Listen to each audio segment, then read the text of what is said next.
A Minnesota parent organization is pushing back after being labeled a hate group. The Southern Poverty Law Center revealed its annual Year in Hate and Extremism report earlier this month. Moms for Liberty made that list. The group's goal? To empower parents to be a part of their child's public school education. We are cutting through all the controversy next.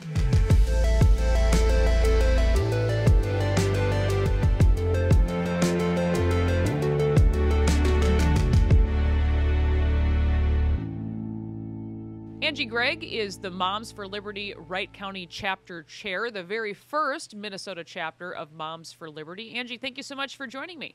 Well, thank you for having me. I do realize this interview is a big risk, speaking to a hate group member such as yourself. I hope you can sense my sarcasm. But tell us a bit how you got here. It was just a couple years ago that you decided, in a way, I guess, to fight back. Yeah, it was just,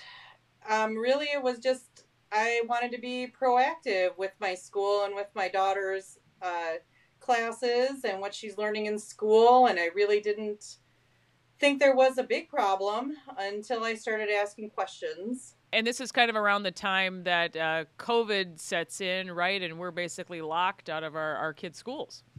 Yeah, my daughter was home during COVID and she would be in class for 2 hours when she was in school for 6. And it just really made me question, what are they learning right now?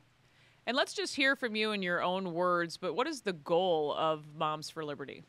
Moms for Liberty, we want to empower parents to be able to ask questions, to be involved in their kids' school. I think over the last 25 years or so, parents have been slowly pushed out of public schools and their kids' lives when they're in the public schools, and it's just has to come full circle. Parents have to be able to start asking questions. People have to be able to start standing up for their children and what they're learning, and require that our public schools actually teach our children academics such as math and reading.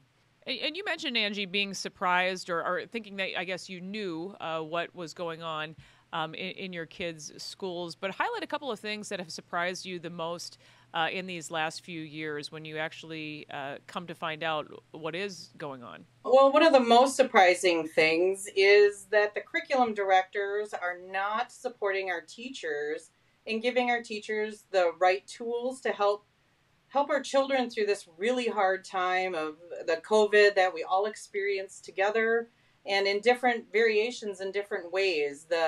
My particular school district chose to train our teachers about transgender youth and sexual orientation and critical race theory instead of empowering our teachers to help children through this difficult time, help families through this difficult time.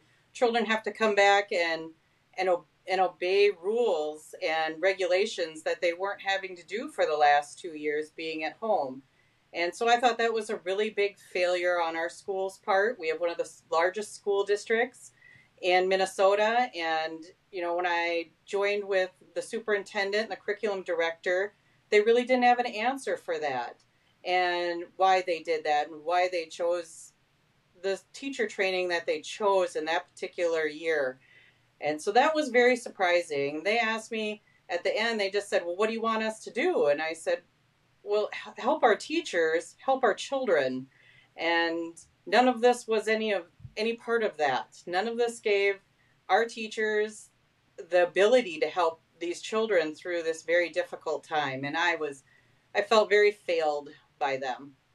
I know you've done a lot, Angie, to expose these things. And let's just say you've been met with some resistance. Explain what happened even trying to address the school board in one of the districts you represent, which should basically be your public right to do. I know there are more than a dozen districts in Wright County, but even getting to speak before the school board has proved to be a challenge. Yes. So after I started getting active with Moms for Liberty, I started realizing how important it was to be part of the school board system, to be a parent that was present at the school board meetings, and to be a parent that's not afraid to speak out about things I saw or questions that I had, And I felt like the school board meetings were the right place to do that.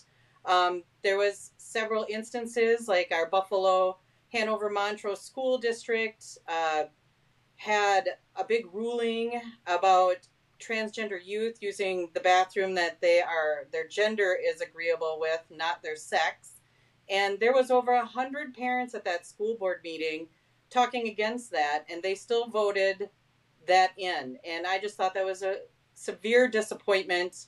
And then going forward, as I spoke at the school board meetings about not very easy subjects, things like sexual orientation, things about groomers. They just ended up not liking that, and they voted 5-2 to silence me and the kind like me, where we now have to have approval to speak at a school board meeting, and it has to be based on what their agenda is for that day, for that meeting. It can't be anything that just comes up. It can't be anything I want to talk about. It has to be approved and based on what they're going to be talking about at that school board meeting. Wow, something that really should trouble all parents, Yes. I think. On this hate group classification, I'll mention that Alpha News reached out to the Moms for Liberty national co-founders for a statement. And I wanted to say, too, that there are now 45 states with Moms for Liberty chapters. But part of that statement reads, name-calling parents who want to be a part of their child's education as hate groups or bigoted just further exposes what this battle is all about. Who fundamentally gets to decide what is taught to our kids in school, parents or government employees? We believe that parental rights do not stop at the classroom door, and no amount of hate from groups like this is going to stop that. I'm curious, what was going through your mind, Angie, when you heard that your group was being labeled a hate group in Minnesota?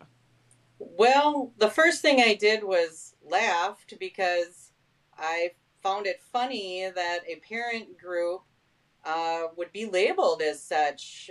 We are joyful warriors. You can see video after video after video all across this country of Moms for Liberty joyful warriors addressing school boards in a confident yet respectful manner. And I really could not see how they could say we are a hate group. We care about all children. We care about your children. We care about our children. We care about the next generation of children. Children today are being failed again and again and again by the public school system, by our lawmakers, from their short-sightedness that they have.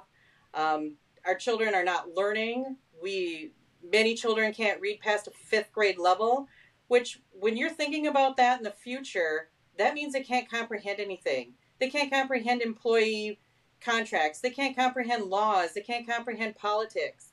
And these are the people that are going to be running our country. So it's just amazing to me that we even have pushback for what we want to do, for what we're trying to say, for the things we stand for. It's just astounding that there is even pushback on that for us. I wanted to bring up a good example of your work. Last year, Alpha News wrote about a video that 10th graders were supposed to watch at Buffalo High School. This video is from Bill Nye on sexuality and the gender spectrum. X and a Y chromosome for males, 2 X's for females. But we see more combinations than that in real life. And even for people with just 2 sex chromosomes, hormones can vary wildly. So can anatomy. What makes someone male or female isn't so clear-cut.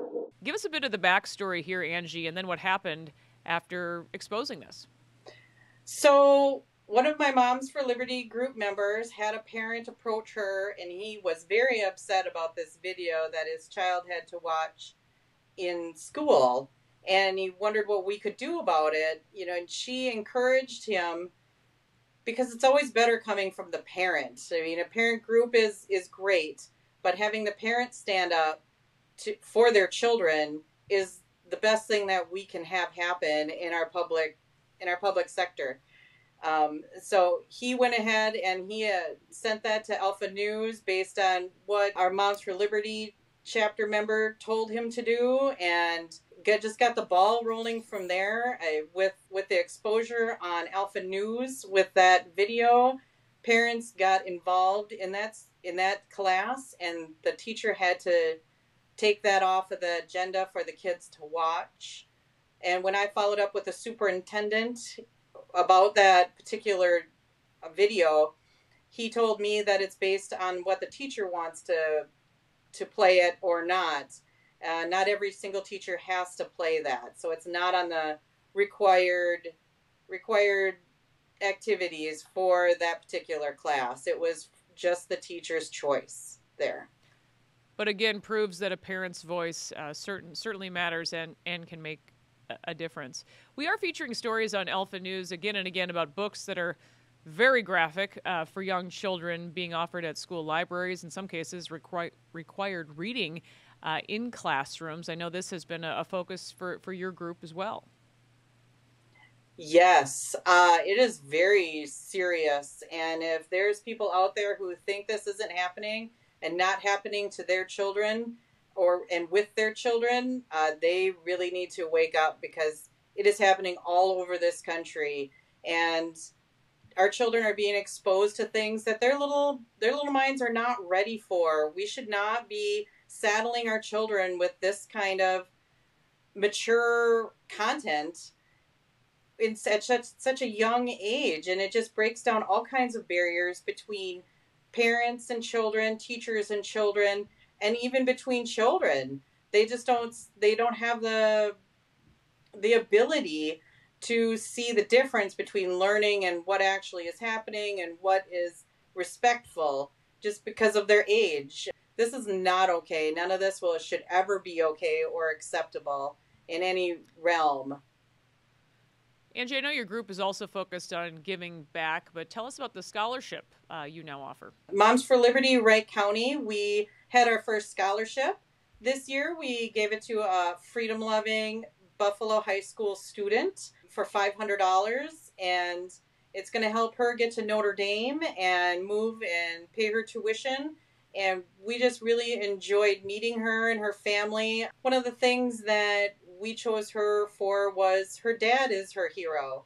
I mean, we asked about heroes, we asked about freedom on our applications, and a lot of kids had teachers as heroes, which is great. I mean, having a teacher for a hero is wonderful. But really, our society should be supporting and promoting parents as being the heroes of their children. And she was one of those kids that really looked up to her dad. He is an immigrant from another country, and just all the lessons that he has taught her about how great this country is, we just felt like she deserved it. And all the other good applicants, it was hard to pick, but it was fun to meet her and get back to basics with stuff like that. What is your best advice for parents at this point, even after it seems the state has doubled down on a lot of this at the Capitol this past session with teaching requirements, et cetera? But is there still hope here? I never say never. I always think there's hope. I always think there's something to fight for.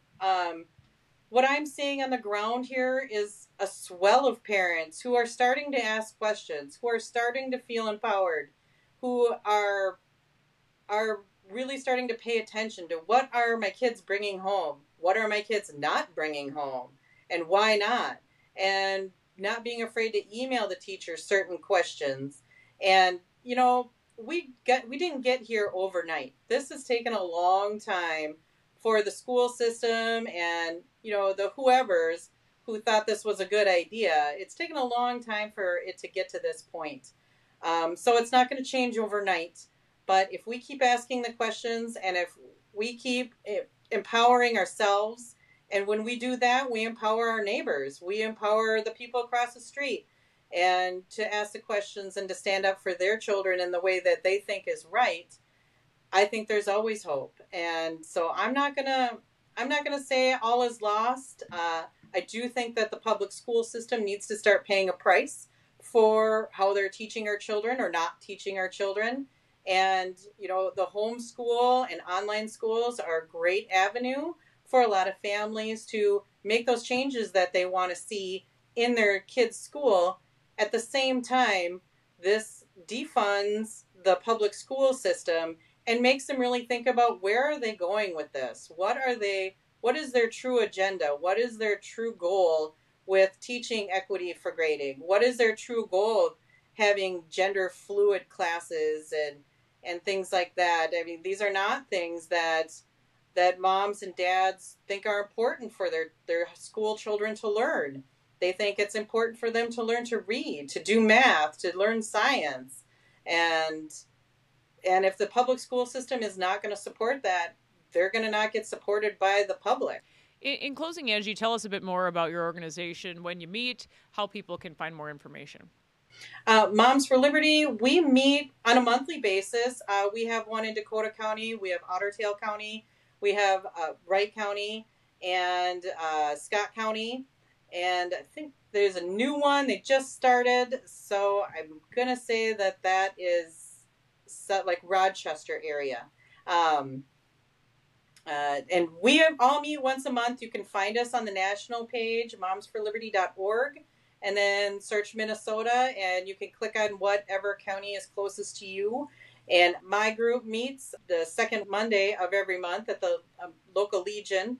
And we just kind of get together and we talk about what's happening with our children. We come up with ideas, things we want to do data requests on, talk about what we're going to talk about at the school board meeting if we get in, and, really try and help educate parents. There's lots of parents who don't really want to be involved, but they want to be in the know. So they follow our Facebook page. And you can find me on Facebook at Moms for Liberty Wright County and follow us there. Angie Gregg, the Moms for Liberty Wright County Chapter Chair. Thank you so much for being my guest today. Appreciate it. Thank you very much. And that will do it for this episode of Liz Collin Reports. We'll see you next time.